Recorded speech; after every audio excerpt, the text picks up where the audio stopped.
현재에 집중하면 무슨 일이 일어나고 있는지 까먹거나 기억이 왜곡될 수 있습니다. 현재 한반도는 일촉즉발의 전쟁 위기 상태에 있습니다. 12년 오늘 연평도 포격전이 있었던 것처럼 오늘 한반도는 언제 전쟁이 나도 이상하지 않을 상황입니다. 왜 이런 상황이 일어나게 되었는지 차분히 생각을 해보아야 합니다. 지난 9월 23일 미국의 핵추진 항공모함이 입항하여 한미연합해상훈련을 실시했습니다. 항공모함은 함재기 80대를 탑재하고 수많은 미사일과 탐지 장비가 장착되어 있습니다. 탑승 인원만 6,000명에 달하는 떠다니는 군사기지라 불립니다. 한반도에 주둔 중인 주한미군이 2만 명인데 여기에 6,000명이 순식간에 증원되는 것입니다. 2003년 이라크 전쟁에서 미국은 항공모함에서 전투기를 출격시켜 이라크 전역을 초토화시킨 이후 육군이 상륙하여 바그다드로 진격했습니다. 당시 미국 대통령이었던 부시는 전쟁 개시 43일 만에 이라크 근처에 떠있는 항공모함 링컨호에서 승전 선언을 했습니다.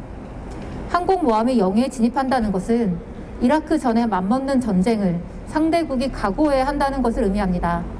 9월 말에 한미일은 갑자기 대잠훈련을 실시했습니다. 기억을 떠올려 보면 북한은 항공모함이 들어오기 전에 특별한 움직임이 없었습니다. 북한이 SLBM을 쏜 것도 아닌데 뜬금없이 한미일 대잠훈련을 했습니다. 북한은 예년과 다르게 미국의 항공모함이 동해에 있는 동안 미사일 발사와 전투기들을 띄우며 대응했습니다. 동해와 서해를 오가며 남북 간 충돌 위기는 극에 달해 있으며 현재 한반도는 사소한 오판과 오인, 우발적 충돌이 전면전으로 치달을 수 있는 매우 위험한 순간에 와 있습니다.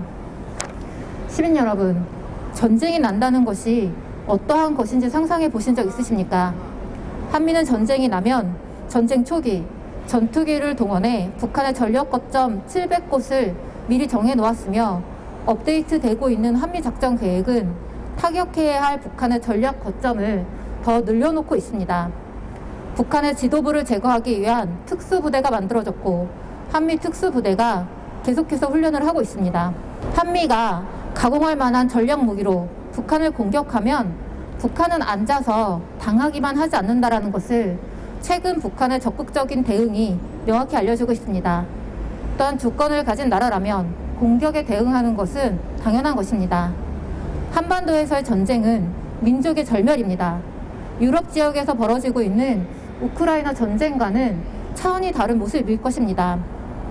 한미는 내년에 대규모 실기동 훈련을 포함한 한미 훈련을 강화하기로 하였으며 한미일 군사훈련도 더욱 확대하기로 정했습니다.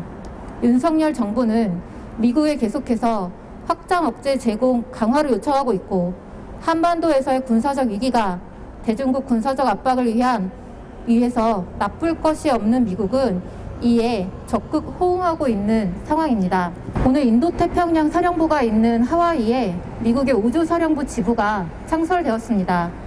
곧 주한미군에도 우주사령부 지부가 만들어질 것이란 보도가 있었습니다. 우주군 작전부 사령관은 인도태평양 사령부는 위법, 위성 함법이나 통신, 미사일 경보 등과 같은 우주 영역의 필요성이 늘어나고 있다며 우주군이 이를 뒷받침해야 한다 말했습니다. 그러면서 이번 하와이의 우주군 지부 설치는 해외 파견 군대로는 첫 번째 사례로 중국의 부상에 따라 이뤄진 결정이라 명확하게 밝혔습니다. 시민 여러분, 이제 꽤나 퍼즐이 맞춰지고 있지 않습니까? 왜 한미일이 미사일에 대한 실시간 정보 공유를 그렇게나 하려고 하고 있고 왜 한미일 미사일 방어 훈련에 매달리고 있는지 이제 훤히 들여다 보이지 않습니까?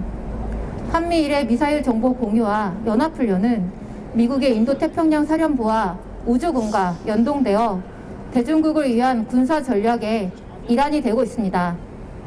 한국이 미국의 대중국 포위 압박을 위한 돌격대가 되고 있다는 것입니다. 한미연합 군사훈련을 멈춰야 합니다.